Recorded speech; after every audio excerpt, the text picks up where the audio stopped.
Isang maganda at mapagpalang araw ng linggo po sa ating lahat. Salamat po sa Diyos. Muli nagkaroon po tayo ng pagkakataong makasamba at makapakinig ng salita ng Diyos. Simulan po natin sa maikling panalangin. Dakilang Diyos na makapangyarihan sa lahat, maraming salamat po sa pag-iingat at paggabay mo po sa aming buong pamilya. Sa oras na ito, nagpapakumbaba po kaming lumalapit, humihingi ng kapatawaran sa mga kasalanang aming nagawa, naisip at sinalita. Mga bagay na hindi nagbibigay sa iyo ng kaluguran. Hugasan mo po kami linisin ng iyong banal at mapagpalang dugo upang kami maging karapat-dapat sa iyong harapan. Salamat po sa iyong pagpapatawad, sa iyong paglilinis. Nawa po sa oras na ito, bawat isang makakapakinig ng iyong mensahe na ihati ng aming pastor, maranasan ng bawat isa ang kagaanan ng kalooban, ng isipan, anumang problema, anumang sakit karamdaman, tugunin mo po ang kahilingan ng bawat isa. Tunay Lord na kung wala ka sa aming mga buhay, wala po kaming magagawa. Bigyan mo po kami ng pusong laging nagtitiwala sa iyo. Masunod nawa namin ang iyong kalooban. Salamat Ama, salamat Panginoon. Ito po ang aming samot dalangin sa mataas at makapangyarihang pangalan ng aming Panginoong Hesus. Amen.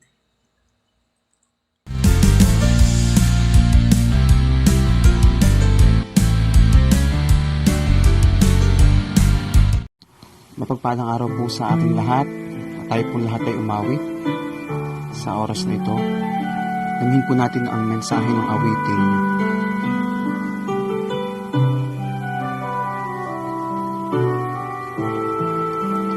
Here I am waiting, abide in me, I pray.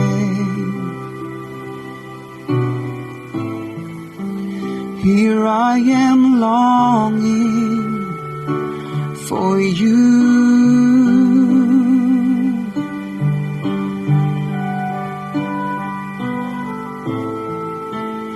Hide me in your love, bring me to my knees. May I know Jesus more and more.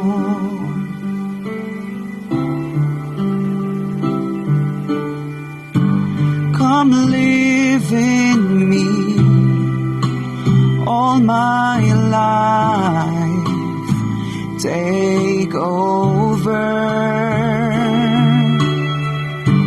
Come breathe in me, I will rise on eagle's wings. Come live in me all my life, take over. Come breathe in me, and I will rise on eagle's wings.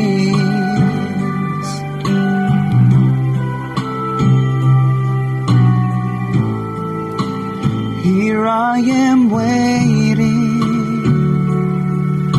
abide in me, I pray.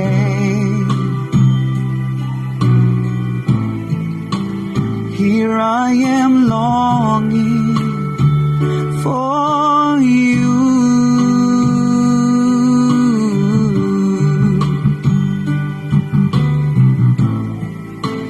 Hide me in your love, bring me to my knees. May I know Jesus more and more.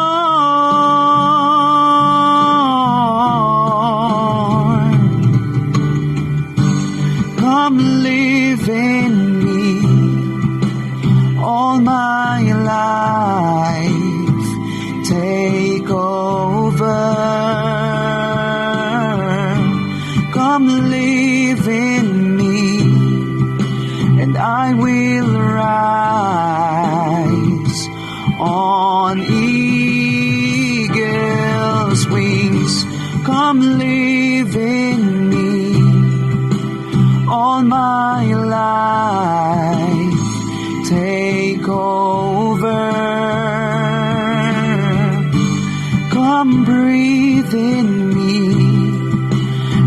I will rise on eagle's wings,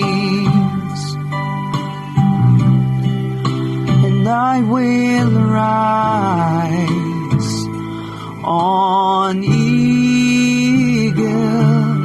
wings. Purihin po natin ang Panginoon. Maraming salamat po, Diyos, sa iyong kabutihan. Tunay po na sa iyo ang lahat ng papuri, pagsamba at pagdakila sa pangalan ni Jesus. Amen. Sa mapagpalang umaga po sa bawat isa. Purihin po ang Diyos dahil sa umagang ito, tayo po ay malayang makapagpupuri at makasasamba sa ating Diyos. Ngayong umaga po, tayo po ay magbibigay ng ating mga kaloob. Gawin po natin ito na may kagalakan at kasiyahan sa ating mga puso. Tayo po ay mananalangin, panalangin po natin mga kaloob na ating ibibigay. Dakilang Diyos, salamat po, Panginoon, dahil sa araw-araw na pagkapala na natanggap namin mula sa iyo, Panginoon. Kailanman, Panginoon, ay naging tapat ka, Panginoon, sa amin. Salamat, Lord, dahil hindi mo kami pinagkukulang. Patuloy mong binubuhos ang mga pagpapala, Panginoon, para sa amin, Panginoon. Kaya karapat dapat, Lord, na ikaw ay sambahin, Panginoon. Higit sa lahat, karapat dapat na ibalik itong kaloob na ito na nanggaling sa iyo, Panginoon. Pagpalain mo ang kaloob na aming ibibigay, Panginoon, na magamit ito sa aming iglesia. Higit sa lahat, Panginoon, sa ikararangal ng iyong salita, Panginoon. Salamat, Panginoon, sa mga source of income, Lord, na ipinagkatiwala mo sa amin. Patuloy mo kami pagpalain, Panginoon, sa araw sa aming mga buhay, Panginoon. Salamat, Lord, dahil dakila ka sa aming mga buhay. Tunay nga, Panginoon, na hindi ka nagbabago, Panginoon. Mula noon hanggang ngayon, Lord, nagiging tapat ka sa amin, Panginoon. Kaya pupurihin ka namin, sasambahin namin ng iyong pangalan, Panginoon, sa umagang ito, Panginoon. Sa iyo po ang kapurihan sa tanging pangalan ni Jesus. Amen.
Isang mapagpalang umaga po sa lahat.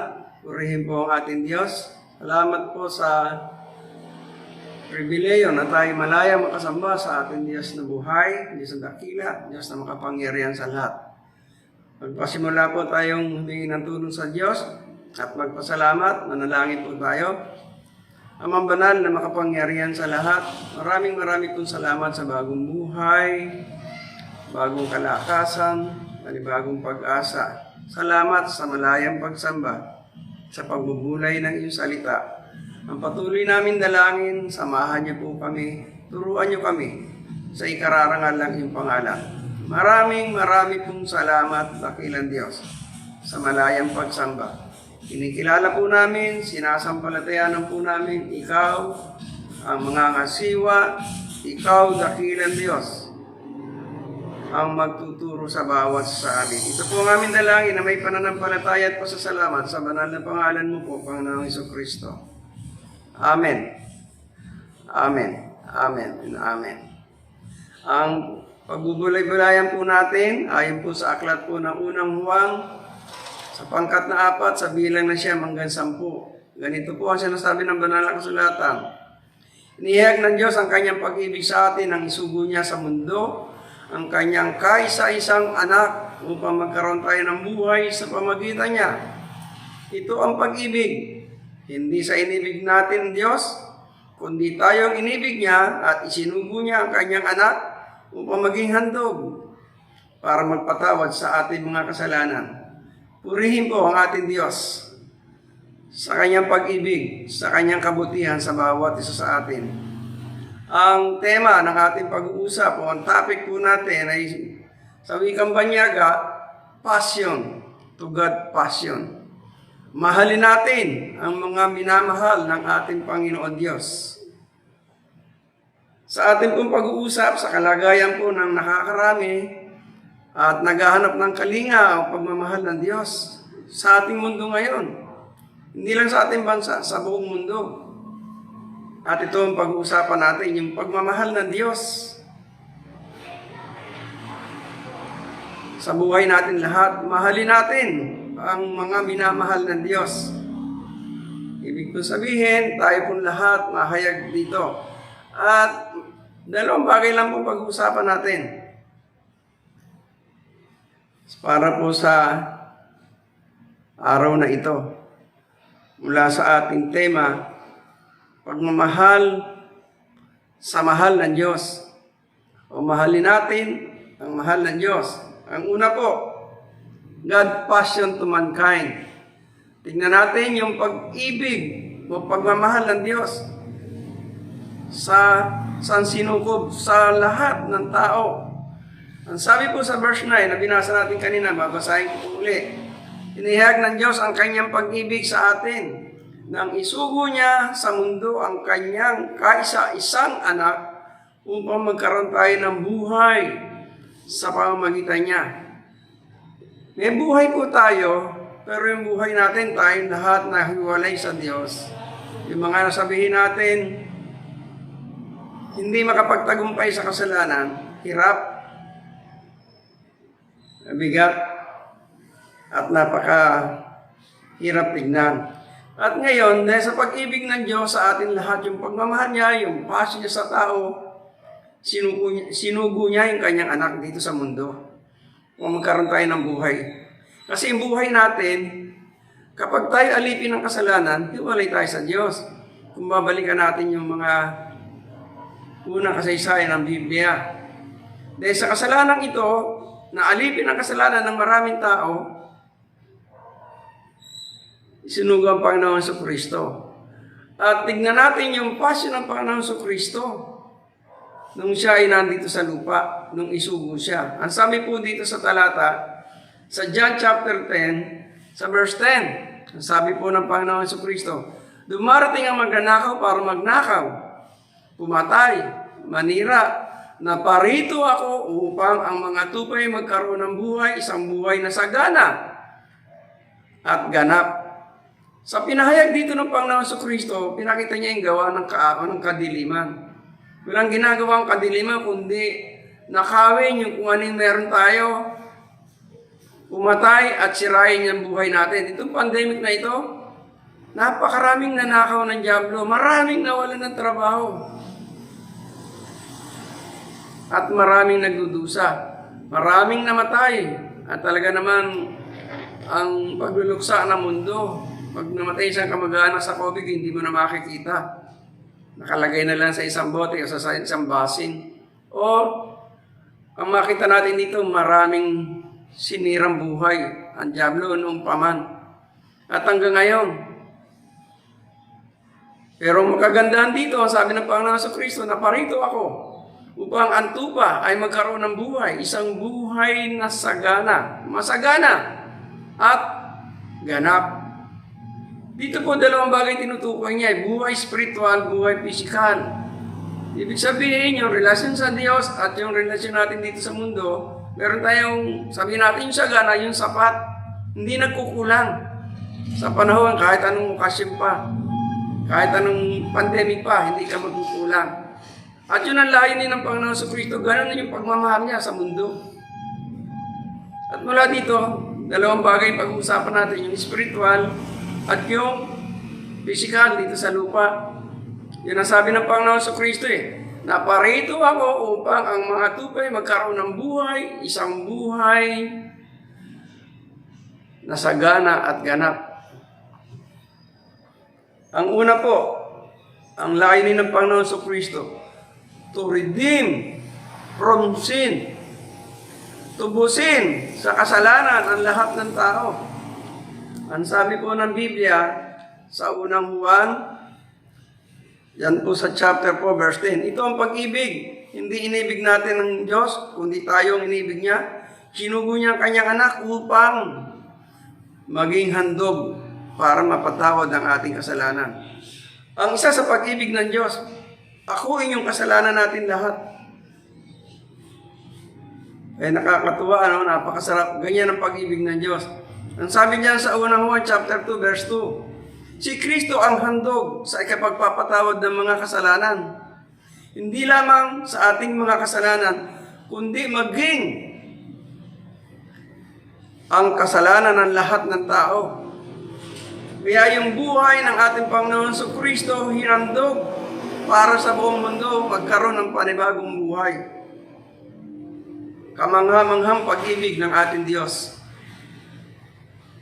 At walang pinipili, mayaman, mahirap, may pinag-aralan, walang pinag-aralan. Ano man ang kalagayan, minahal ng Diyos at patuloy na minamahal. Na tayo ay tubusin sa ating mga kasalanan. Tanging ang Panginoon Kristo lang ang mayroong kakayanan. Kahit ganong kabigat ang tumbos ng kasalanan ng tao. Kaya nga po ang sabi sa Romans chapter 5 verse 9, kaya't sa pamamagitan ng kanyang dugo, tayo ngayon ay napawalang sala at tiyak na maliligtas tayo sa puot ng Diyos. Yung kasalanan natin, dapat tayo magbabayad eh. Ito yung pinakamasarap tignan. Alalahanin natin ang nagdanas ng mga hirap at sakit na dapat sana tayong tatanggap ng parusa. Tinanggap ng Panginoon sa Kristo. Mapalaya lang tayo. Mahiligtas lang tayo sa puot ng Amang nasa langit. At napakasarap alalahanin po ito bilang isang tao na nagsasabing meron Diyos. At yan po ang pasyon ng ating Amang nasa langit. Yan din ang pasyon ng ating Panginoon Kristo. Inalay niya ang kanyang sarili dahil sa kanyang dugo. Nakakatuwa na makita natin. Maliligtas tayo sa puot ng Diyos. At ang sabi po dito sa Romans 3:26, ganito po ang sabi, ngunit ngayon ay tuwiran ng sinasabi na ang Diyos ay matuwid. Siya ang nagpapawalang sala sa mga sumasampalataya kay Jesus. Para masakop pala natin ng Diyos yung kasalanan mo o kasalanan ng tao, kailangang sumampalataya ang lahat ng tao o ang sino man tao sa Panginoon Kristo. At yun po ang isang mahalaga na makita natin. Kung hindi tayo sasampalataya sa Panginoon Kristo, hindi magiging sakop yung kasalanan mo. Patuloy lang magdudusa. Maliwanag po ang Biblia. Ibig kong sabihin, napakasarap imagine, yung pagpunta ng Panginoon Kristo dito sa lupa, ang kanyang pagmamahal sa atin, sa kanyang layunin, maranasan natin tayo matubos sa kasalanan. Gaano mang kabigat ito. Yung pangalawa, to have a new life, yung bagong buhay. Pagka malinis ka na, may bagong buhay ka na. Kaya nga sabi ng Biblia, sa unang Juan, chapter 4, verse 9, inihayag ng Diyos ang kanyang pag-ibig sa atin nang isugo niya sa mundo ang kanyang kaisa-isang anak upang magkaroon ng buhay sa pamamagitan niya. Sarap Nakakatuwa, ganyan ang pag-ibig ng Diyos. Yan ang tinatawag na ganap sa buhay natin. Yung buhay spiritual na ayos ng Diyos, inalay ng Diyos ang kanyang anak. Sa pamagitan ng dugo ng Panginoon Kristo, nagkaroon tayo ng bagong buhay. Nagkaroon tayo ng malinis na buhay. Kaya nga, sabing ganun dito, sa unang Juan 5:11, ito ang patotoo. Ipinagkaloob sa atin ng Diyos ang buhay na walang hanggan. At ito'y kakamtan natin sa pamamagitan ng kanyang anak. Ito yung bagong buhay, Naputol yung ating relasyon ng dati dahil sa ating kasalanan. At yan po ang nakakalungkot. Naputol po. Kaya nga po, pag babalikan po natin ang kasaysayan ng banal na kasulatan, sa Genesis po, nagbigay po ang utos ng Diyos kay Eva at kay Adan Nandun ang isang halaman na may bunga, nasa gitna, huwag kayong kukuha niya, huwag kayong kakain yan. Pag kumain kayo niya, mamamatay kayo. Natukso si Eva, kumuha, binigyan din yung asawa niya. Kinain nila, namatay ba sila? Hindi po pag binasa yung Biblia Pero nung pagkakain nila, nalaman nilang sila ay may kasalanan. Kaya hiwalay sila sa Diyos. At sa pag-ibig ng Diyos, yun po ang ginawa ng Panginoon Diyos, maibalik tayo sa Kanya, sa Kanyang kaparaanan pa rin. Isinugo niya ang Kanyang bugtong na anak, ang ating Panginoon Kristo. Pero bago pa dumating ang Panginoon Kristo, ang paraan ng tao sa lumang tipan, naghahandog ng tupa.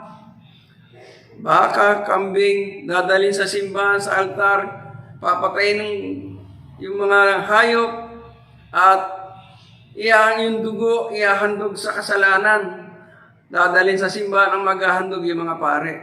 Pero sa pag-ibig ng Diyos, nakita ng tao, nakita dito na ang tao, pabalik-balik lang sa kasalanan Hindi nagtatagumpay Halos alipin talaga Kung pag-aralan niyo po lumang tipan, talagang pabalik-balik lang sa kasalanan ng mga tao Nakita po ng Diyos yun, at kitang-kitang ginawa niya. Isinugo niya ang bugtong na anak, ang Panginoon Kristo. Ang dugo na ng Panginoon Kristo ang naging pantubos sa kasalanan at nagbigay ng bagong buhay sa atin lahat. At yan po, isang napakasarap imagine na isipin. Hindi na natin kailangan ng hayop o panghandog para sa kasalanan. Sabi po dito, ito ang totoo. Pinagkaloob sa atin ng Diyos ang buhay na walang hanggan. Ito'y kakamtan natin sa pamagitan ng Kanyang anak. Ito po ay spiritual na relasyon sa harap ng Diyos. Ang sabi po sa 2 Korinto 5:17, kaya't kung nakipag-isa na kay Kristo ang isang tao, isa na siyang bagong nilalang. Wala na ang dati niyang pagkatao, sa halip ito'y napalitan na ng bago. Dito po yan sa lupa. Bagong buhay sa lupa. Makipagkasundo tayo, makipag-isa tayo sa Panginoon Kristo. Ang sabi dito, siya'y bagong nilalang. Wala na ang dati niyang pagkatao. Sa halip ito'y napalitan ng bago. At napakasarap. Tanging Diyos lang ang may kakayang gumawa nito. Kaya sabing ganun dito, kaya't kung nakipag-isa na, ibig sabihin kung nakipag-isa ka na, bago na buhay mo. Ngayon kung sinasabi mong ikaw ay nakipag-isa, walang nakikita ang pagbabago sa buhay mo na tama, hindi mali na tama, mag-isip tayo mabuti. Baka dinadaya natin sarili natin. Ang totoong nakipag-isa kay Kristo, may nabago sa buhay niya. Yung mga mali, napapalitan ng tamang gawain. Ulitin ko po, yung maling gawain, napapalitan ng tamang gawain. Yung maling isipan, napapalitan ng tamang isipan. Dahil po sa pakikipag-isa, ang sabi nga po dito kaya kung nakipag-isa ka na, salamat sa Diyos. Pero kung hindi pa, ito yung pagkakataon. Anong gagawin natin? Ang sabi po dito ng Biblia, sa John 5:24, pakatandaan ninyo, sabi po ng Biblia, binibigyan po ito ng diin ng Panginoon Kristo. Pakatandaan ninyo, ang nakikinig sa aking salita at sumasampalataya sa nagsugo sa akin ay may buhay na wala hanggan. Hindi na siya hatulan, sa halip inilipat na siya sa buhay mula sa kamatayan. Napakasarap imaginein sa buhay natin ito. Dalawang bagay yun, buhay sa lupa, buhay sa langit, iaayos ng Diyos. Sa pag-ibig ng Panginoon Kristo, doon sa Kanyang passion para sa lahat ng tao. Marami pang tao ang hindi nababago ang buhay. Hindi pa natutubo sa kasalanan. Baka isa po kayo sa nakikinig. Ito po yung pagkakataon natin. Kahit sabihin natin nagsisimba tayo, pero yung kasalanan hindi natin mapagtagumpayan. Mag-isip po tayo. Sumampalataya ka ng buong puso sa ating Panginoon Kristo. Makipagkasundo ka sa ating Panginoon Kristo. Siya na talaga ang hari ng buhay mo. Magtatagumpay ka sa buhay na ito dito sa lupa. Yan ang unang talagang passion ng Diyos. Pangalawa, ang bawat isa ay makibahagi sa kanyang passion. Be part of God's passion. Ang sabi po diyan sa unang Juan 4:10, 1 John 4:10, ito ang pag-ibig. Hindi natin, sabi dito, hindi inibig natin ang Diyos, kundi tayo ang inibig niya. Isinugo niya ang kanyang anak upang maging handog para mapatawad ang ating mga kasalanan. Sarap, ano? Siya talaga ang unang umibig, hindi tayo. Kasi ang tao naman kaya lang maalala ang Diyos pagka mayroong mabigat na mabigat. Pero pagka awis na, di bahala na. Pero ang Diyos hindi. Nandyan siya. Kung tayo minahal ng Diyos, at siya talagang gumawa ng paraan para tayo makadama ng pag-ibig niya. Katulad po ng sabi diyan sa unang Juan 3:16. Dito natin nakikilala ang tunay na pag-ibig. Inialay ni Kristo ang kanyang buhay para sa atin, kaya dapat ialay natin ang ating buhay para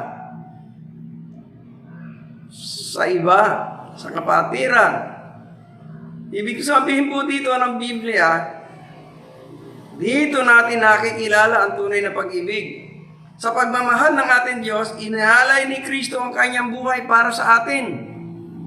Ano man ang kalagayan natin sa buhay, mayaman at mahirap, may pinag-aralan, walang pinag-aralan.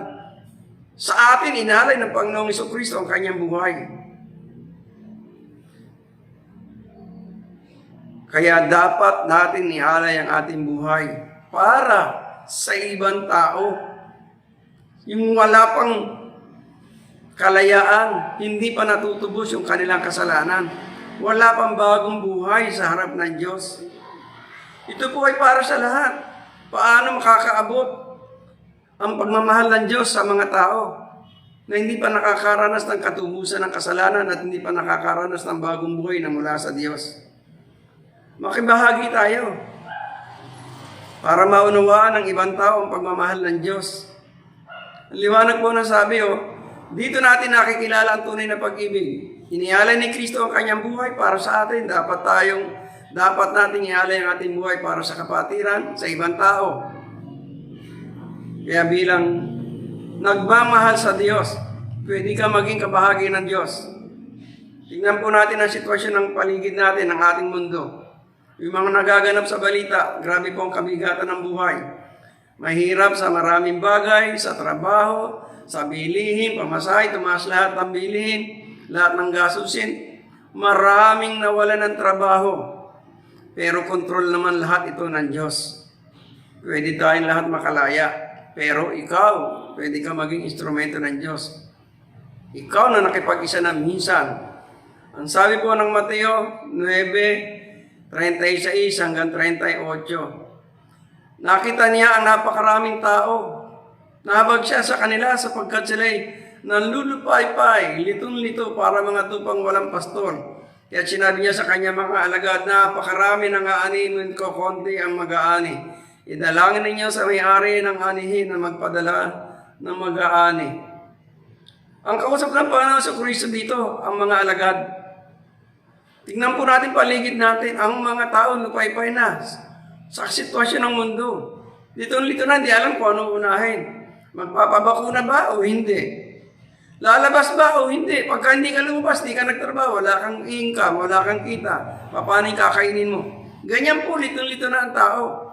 Pero ang Panginoon sa Kristo nagpunta rito upang tayo ay bigyan ng isang buhay. Isang buhay na ganap, isang buhay na kasiyasiya. Ang kailangan lang, sumampalataya. Makipag-isa sa Panginoon sa Kristo. Maranasan. At ito po'y tinagubili ng Panginoon sa Kristo sa mga alagad, sa lahat ng Kristiyano. Bago siya umakyat sa langit. Ang sabi ng Panginoon Kristo sa Mateo 28:19-20. Ang Panginoong Hesus po ang may sabi, kaya't habang kayo'y mahayo, gawin ninyong alagad ko ang mga tao sa lahat ng mga bansa. Bautismuhan niyo sila sa pangalan ng Ama, ng Anak, at ng Espiritu Santo. Turuan niyo silang sumunod sa lahat ng inuutos ko sa inyo. Tandaan ninyo, laging kasama ninyo ako hanggang sa katapusan ng panahon. Sa lahat ng makikibahagi sa pasyon ng Panginoon, ng ating Diyos, sabi ng Panginoon Diyos, ako'y laging kasama ninyo.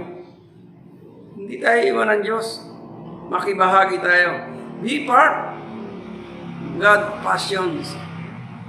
Ang sabi po ng Panginoon Kristo, nung siya'y nasa sa isang sinid kasama mga alagad, sa John 20:21, sabi po ng Panginoong Kristo, sinabi naman ni Jesus, sumainyo ang kapayapaan.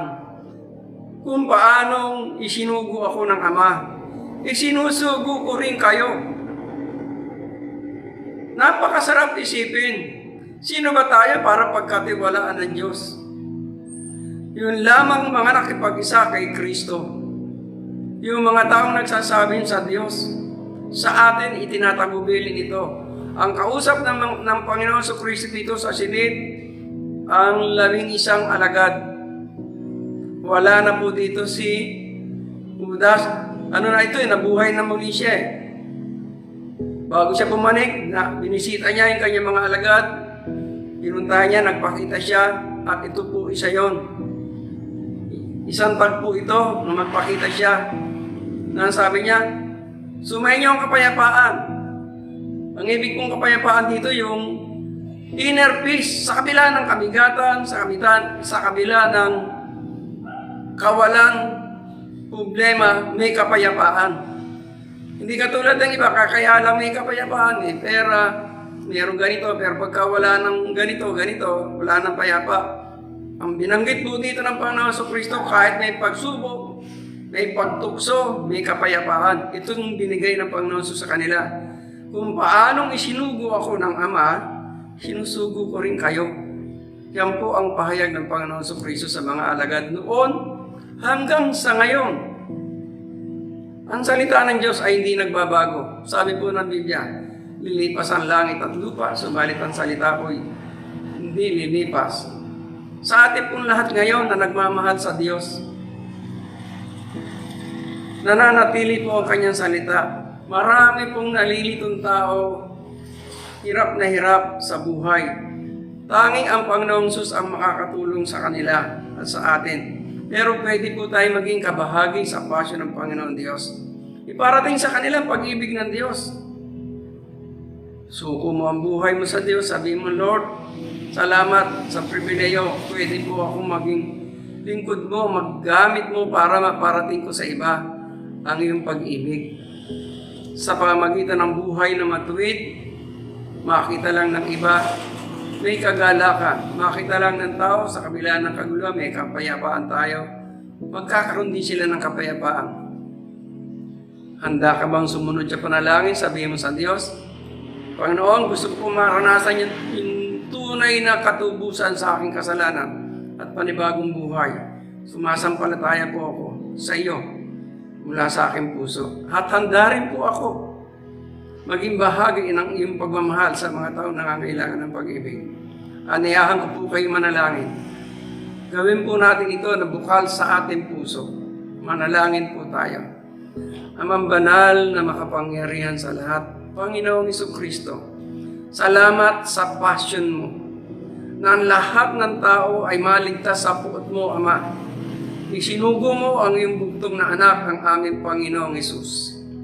Salamat sa banal na dugo ng Panginoong Hesus na tubos ang aming kasalanan at kami nagkaroon ng bagong buhay. Tulad ng sabi mo, sa lahat ng nakipag-isa na ay isa ng bagong nilalang. Narito po ako, Panginoong Kristo. Nagpapakumbaba akong lumalapit sa iyo. Linisin mo ang aking buhay. Nakikipag-isa po ako sa iyo. Mula ngayon, ikaw na ang hari ng aking buhay. Pangasiwaan mo po ako.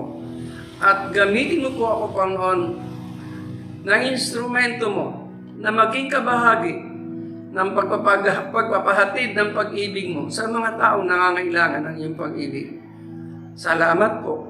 Ito po ang aking dalangin na may pananampalataya, pasasalamat sa pangalan mo po, Panginoong Hesus, sa ikararangal ng iyong pangalan. Patuloy tayo manalangin. Ama, salamat sa katotohanan, sa iyong passion mula pa noon ng 1,000 taon na hanggang ngayon pinadadama mo sa amin.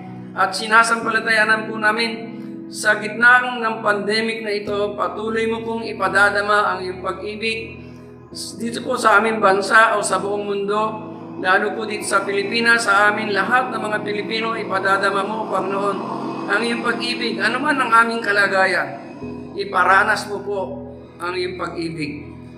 Iparanas mo po yung pangangailangan na maabot ng bawat sa amin. Salamat. Pagpapalain mo po ang bansang Pilipinas. Sasamahan mo po ang aming Pangulo, ang kanyang cabinet member, mga senador, gobernador, congressman, mayor, hanggang sa barangay. Salamat po. Pagpapalain mo po ang bawat pamilya ng bawat isa sa amin. Ipararanas mo sa bansang Pilipinas ang tunay na pagkatubos sa kasalanan at panibagong buhay. Maraming pong salamat. Pinagpala mo sa ang bawat sa amin at igagawad mo po sa bawat sa amin ang imbasbas at pagpapala. Ang mayamang pag-ibig ng ating Amang sumasalangit, ang siyang managana, mga siwa sa buhay ng bawat sa atin. Sa pangalan ng Ama, ng Anak, at ng Banal na Espiritu Santo. Amen. Amen and Amen.